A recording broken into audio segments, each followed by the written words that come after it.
OKC Thunder kinakailangan daw baguhin ang kanilang lineup para masigurong matalo ang Indiana Pacers.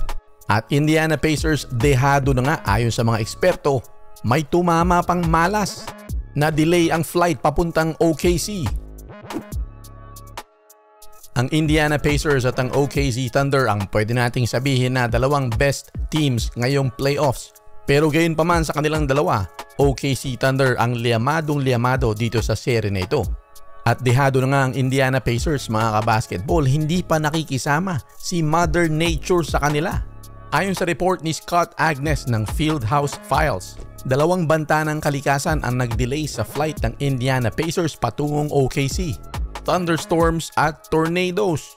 According sa flight data, na-delay ng 5 oras ang pagdating ng Indiana Pacers sa OKC sa Will Rogers International Airport. Dumoble ang tagal ng biyahe imbis na nakapagpahinga na sila, makapag-settle at makapag-relax bago magsimulang tumodo ensayo. Alam naman natin mga kabasketball na kapag ikaw ay professional athlete at lalo na sa ganitong level na pinakamataas, 2 hanggang 3 oras na ekstrang pahinga ay importante yan. Naku, dito pa lang mukhang talagang tadhana na yata na mag-champion ng OKC. Anong masasabi nyo dyan mga kabasketball?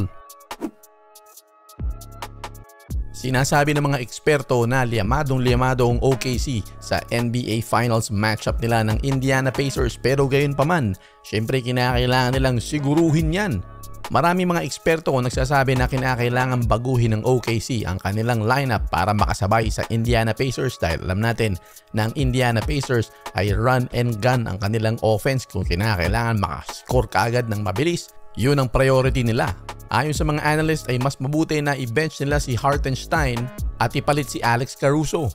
Ang unang reaksyon natin, magiging maliit sila. Yun na nga ang punto dahil nga itong Indiana Pacers ay mas mabilis ang laruan, kinakailangan nilang sabayan ng same din na bilis. Pero sino magbabantay kay Pascal Siakam kung ganun?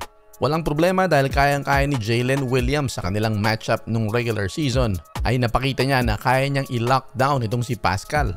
Kailangan itong gawin ng OKC dahil ngayong playoffs ang Indiana ang number 1 sa catch and shoot percentage at pull-up points per game.